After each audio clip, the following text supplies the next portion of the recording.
in Roman mythology, which of course is rooted from Greek mythology, Juno was the wife and sister goddess of Jupiter.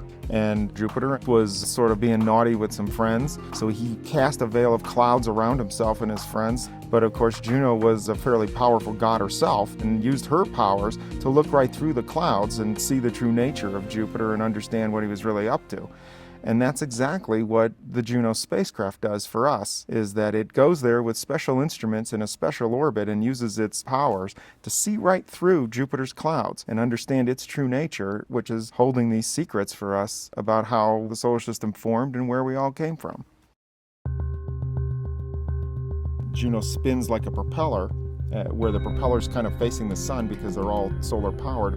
If you spin something, it stays spinning. It's like a gyroscope. We can use a spinning spacecraft to let each instrument get its turn to see Jupiter. We get to go very close to the planet, inside the radiation belts instead of outside the radiation belt. We're in a polar orbit, so by small adjustments of the timing, we can map the entire planet. We can get repeated stripes at different longitudes as Jupiter spins underneath us. It does mean that Juno is going to see the polar regions to a greater extent than with other spacecraft.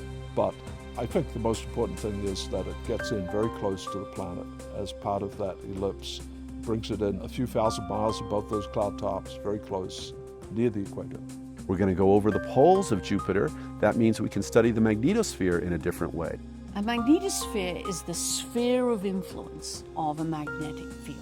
So a planet that has a magnetic field has a magnetosphere when its sphere of influence extends beyond the planet out into space and affects the region around it. The magnetosphere of Jupiter is vast. So if you think of Jupiter being 10 times the size of the Earth, and the magnetosphere is 100 times the size of Jupiter.